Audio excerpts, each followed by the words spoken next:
नमस्कार विद्यार्थी मित्रो, आपण बीए द्वितीय वर्षातील तृतीय सत्रामध्ये भूगोल विषयाचा असणारा एक पेपर हवामानशास्त्र या हवामानशास्त्राचा अभ्यास या ठिकाणी आपण आजच्या तासामध्ये करणार आहोत। मित्रांनो, हवामानशास्त्राचा अभ्यास करत असताना आपण हवामानशास्त्राचा विकास कसा झालेला आहे याचा विचार मागील तासापासून या ठिकाणी सुरू केलेला आहे। या संदर्भात आपण बघितलं की हवामानशास्त्राचा अभ्यास हा प्रत्येक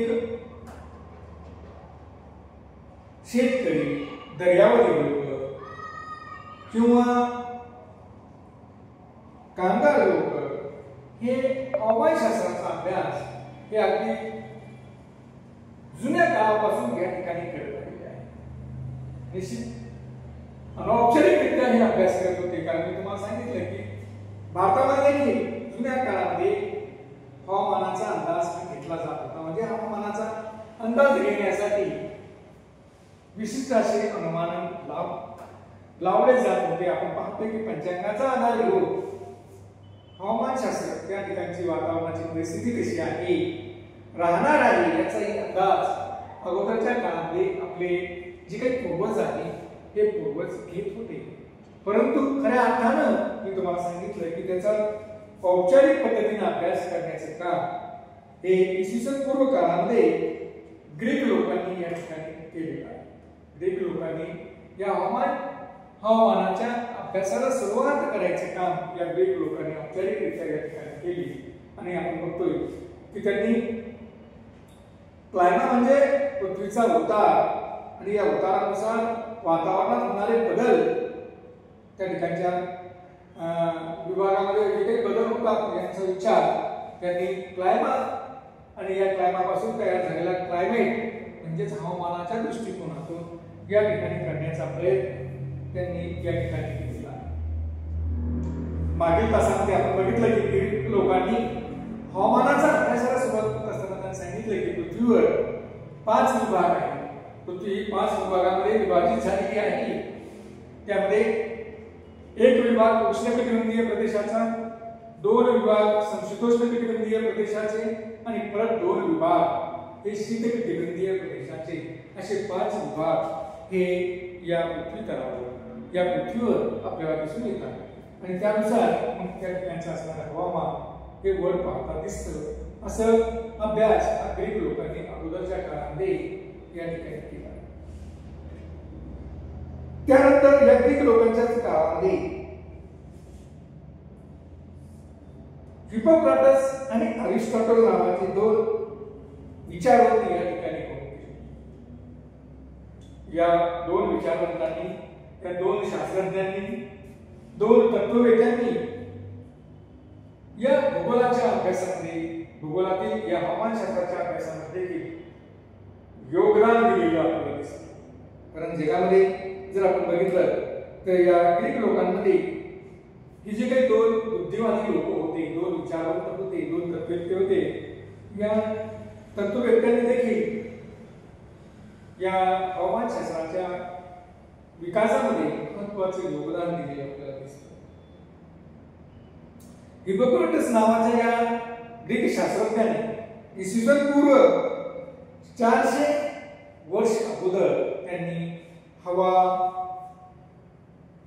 पाणी आणि ठिकाणाविषयी त्यांच्या ग्रंथामध्ये लेखन केलेलं आपल्याला दिसतं। म्हणजे या ठिकाणी आपल्याला असं दिसतं की हिपोक्रेटस नावाचा जो काही शास्त्रज्ञ आहे, ग्रीक विचारवंत आहे, यांनी इसवी सन पूर्व 400 वर्षापूर्वी हवा काय आहे, पाणी काय आहे आणि पृथ्वीवरील वेगवेगळ्या ठिकाणावर कशा पद्धतीनं जीवन आहे, कशा पद्धतीनं वातावरण आहे याचा सगळा अभ्यास त्यांनी त्यांच्या ग्रंथामध्ये इसवी सन पूर्व 400 वर्षापूर्वी लिहून ठेवलेला आहे।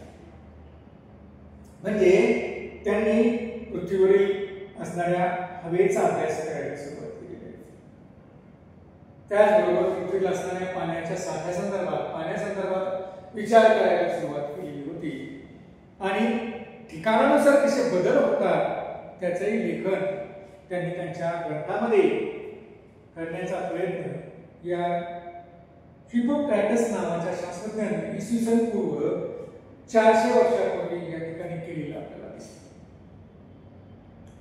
त्याच काळामध्ये त्याच समकालीन असणारे अरिस्टॉटल हे प्रमुख असे विचारवंत त्या ठिकाणी त्या काळामध्ये होते की ज्यांनी अनेक विषयांमध्ये अनेक क्षेत्रांमध्ये आपलं मौल्यवान असं प्रकारचे योगदान या अरिस्टॉटल नावाच्या शास्त्रज्ञांनी या ठिकाणी केलेलं होतं.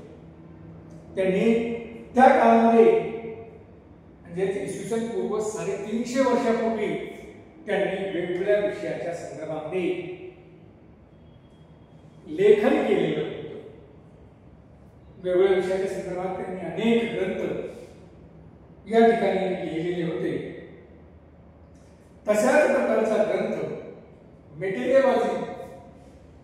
मेटेरियलॉजिका नावाचा ग्रंथ हा इसवी सन पूर्व 350 वर्षापूर्वी अरिस्टॉटलने या ठिकाणी लिहून ठेवलेला आहे. मेटेरियलॉजी याचा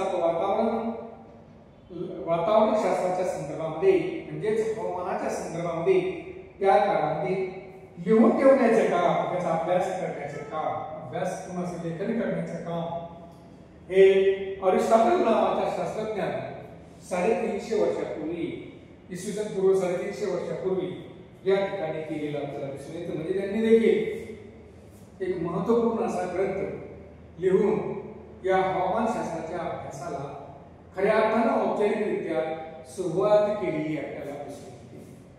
पुढे नेण्याचे काम हवामान शास्त्राच्या अभ्यासाला त्यांनी या ठिकाणी केले. त्यानंतर या ग्रीक काळानंतर आपल्याला असं म्हणता येईल की ग्रीकांच्या या योगदानाच्या नंतर अनेक काळापर्यंत पृथ्वीवर साधारणतः आपण असं म्हणतो की इसवी सनानंतर बरेच वर्ष या ठिकाणी संशोधन झाले नाही किंवा एक वेगळं असे लिखाण करण्याचा प्रयत्न या ठिकाणी झाला नाही. त्याचं कारण असं की या कालावधीमध्ये धार्मिक ज्ञान, धार्मिक पगडा या जगावर वाढलेला होता आणि म्हणून आपण शास्त्राच्या दृष्टीनं, वेगवेगळ्या शास्त्राच्या उदयाच्या दृष्टीनं या कालखंडाला अंधार युग असं म्हणतो की ज्या अंधार युगामध्ये फक्त धार्मिक विचारच प्रमुख मानले जात होते. इतर जर धर्मगुरूंनी मांडलेल्या विचारापेक्षा दुसरा जर विचार एखाद्या शास्त्रज्ञाने